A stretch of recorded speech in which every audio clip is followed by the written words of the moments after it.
Class 10th में माध्यक बहुलक पढ़ना है हम लोग को। तो माध्यक बहुलक में देखिए कि सबसे पहले इसमें हम लोग को सीखना है कि माध्य में कितने खंड बनाते हैं, है ना। माध्यक में कितने खंड बनाते हैं और बहुलक में कितने खंड बनाते हैं। खंड अगर सही ढंग से पता हो गया तो समझिए कि सब चीज क्लियर हो जाएगा। कोई किसी तरह का परेशानी जो है हम लोग को मैथ बनाने में नहीं आएगा। इसीलिए बताने चल रहे हैं कि देखिए माध्य हम लोग को 3 चीज पढ़ना है। एक पढ़ना है माध्य पढ़ना है, एक जो है माध्यक पढ़ना है और एक हम लोग को बहुलक पढ़ना है। 3 चीज हम लोग को पढ़ना है। तो माध्यक में जानिए कि कितने खंड बनते हैं और माध्यक में कितना, बहुलक में कितना, समझ में आ गया। तो माध्य में देखिए हम लोग को 4 को खंड बनाना पड़ता है ना। माध्यक में कितने, 4 खंड। तो सबसे पहले देखिए 1 2 3 4 इस तरह का 4 को खंड रहेगा, है ना। ये बेसिक कंसेप्ट को बता रहे हैं, इसको सीख जाइएगा तो समझिए कि किसी तरह की परेशानी नहीं होगा। तो 4 को खंड बनता है। तो 4 को खंड में लिखते क्या है, तो सबसे पहले देखिए सबसे पहला वाला खंड होगा CI, उसके बाद होगा F, उसके बाद में होगा X, उसके बाद में होगा FX। समझ में आ गया। देखिए ये CI और F निश्चित है कि ये 2 चीज हम लोग को क्वेश्चंस में पहले से दिया हुआ रहता है, ठीक है ना। वो खंड हो गया हम लोग को माध्य में 4 को खंड निश्चित है कि बनाना है। इसी पर हमारा पूरा बन जाएगा। अब आइए माध्यक में। तो माध्यक में कितने खंड बनते हैं, तो इसमें 3 खंड बनेगा। चलिए ध्यान से देखिए, एक हम लोग का CI होगा, एक होगा F और एक होगा CF होता है। ध्यान दीजिए CI और F सभी में रहेगा, माध्य में भी रहेगा, माध्यक में भी रहेगा और बहुलक में भी रहेगा। ये अब आइए बहुलक में। बहुलक में कितने होते हैं, तो बहुलक में हम लोग को केवल 2 ही से मतलब है। एक जो है CI और एक है F, जो कि दोनों हम लोग का क्वेश्चंस में ही दिया हुआ रहता है, प्रश्न में ही दिया रहता है। तो चलिए सबका पहले नाम जान लेते हैं कि CI को क्या कहते हैं, F को क्या कहते हैं, X को क्या कहते हैं, FX को क्या कहते हैं। तो चलिए CI कहने का मतलब कि कोई भी वर्ग अंतराल दिया हुआ रहेगा। CI को हम लोग कहेंगे वर्ग अंतराल, वर्ग अंतराल। अब देखिए F है, F का वैल्यू होता है, इसको कहेंगे हम लोग बारंबारता, इसको बारंबारता कहते हैं।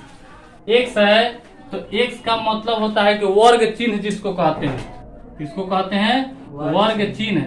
वर्ग चिन्ह का फॉर्मूला बता दे रहे हैं कि वर्ग चिन्ह मतलब क्या होता है। वर्ग चिन्ह ऊपरी सीमा अब प्लस होता है निचली सीमा, बटा होता है 2। ये निकालने का फॉर्मूला है, ऊपरी वर्ग सीमा प्लस निचली वर्ग सीमा। यहाँ पर वर्ग लिख सकते हैं। देखिए ये वर्ग चिन्ह भी बताएंगे कि कैसे निकाला जाता है। अब आइए वर्ग चिन्ह हो गया F, X हो गया FX। अब FX का मतलब होता है कि देखिए F का यहाँ पे क्या बताएं, बारंबारता बताए हैं, बारंबारता हो गया। और X है तो कहने का मतलब वर्ग चिन्ह हो गया। यानी बारंबारता का और वर्ग चिन्ह का क्या होता है, गुणज होता है। समझ में आ गया। अब देखिए FX का बता दिए कि बारंबारता और वर्ग चिन्ह का गुणज होता है, तो इसमें पूरा कंप्लीट हो गया। अब आइए CI है, तो CI तो हम लोग जान रहे हैं कि वर्ग अंतराल को कहते हैं। F है तो F भी जान रहे हैं कि बारंबारता को कहते हैं। अब आ गया CF, तो CF का मतलब होता है, इसको कहते हैं संचयी बारंबारता, संचयी बारंबारता। और यहाँ पर तो पहले से जान रहे हैं कि CI का मतलब वर्ग अंतराल, F का मतलब बारंबारता। तो ये इतना चीज हम लोग को ध्यान में रखना है, और इतना चीज ध्यान में रख लेते हैं तो हम लोग को कोई भी प्रॉब्लम नहीं आएगा।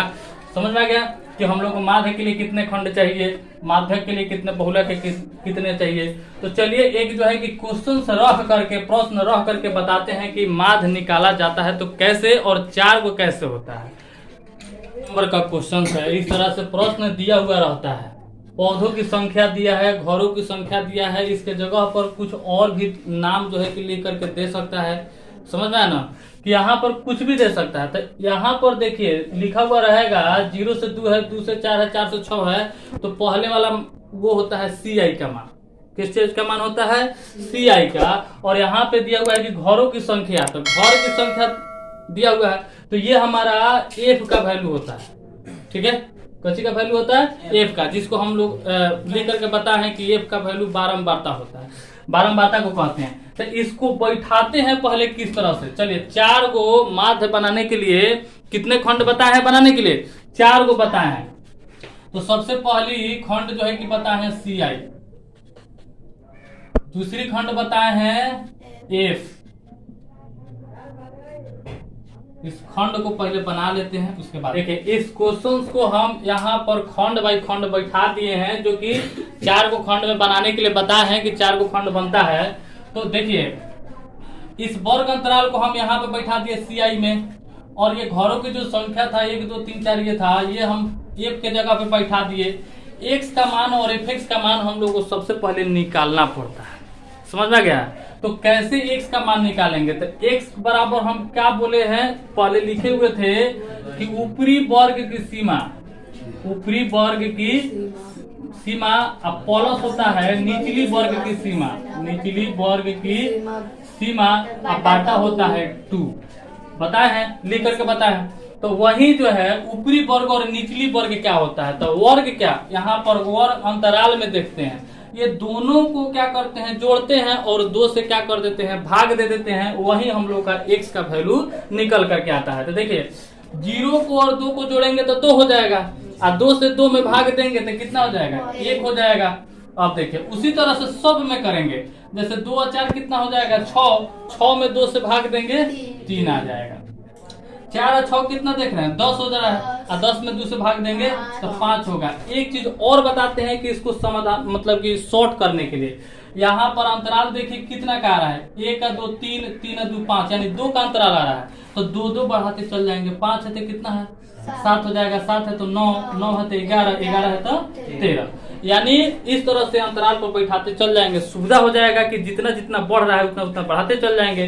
और इसको फिर ऐसे बनाएंगे, ऐसे भी करके तो भी हम लोग का उतना ही आएगा। जैसे देख लीजिए 6 गो 8 गो 14 गो होगा, 14 में 2 से भाग देंगे कितना होगा, 7 होगा, 8 गो 10 गो 18, 18 में 2 से भाग देंगे तो 9, फिर 10 12 22 होगा, 22 में 2 से भाग देंगे तो 11, यानी कि अंतराल पर बैठा लिए। अब देखिए Fx का मान हम लोग कैसे निकालते हैं, तो Fx का मान निकालने के लिए हम लोग यहाँ पे देखिए F है X है, तो F और X है, तो कहने का मतलब इसमें बीच में क्या छुपा हुआ है, गुना छुपा हुआ है। तो समझ जाइए कि F को और X को क्या करना है हमको, हम लोग क्या करेंगे, गुना, 1 में गुना करेंगे, 1 2 3 6, 1 5 5, 5 7 35, और 6 9 54, 11 दूना 22 और 13 39। देखिए तो इस खंड में तो बैठाना सीख लिए और सारा को बैठा भी लिए।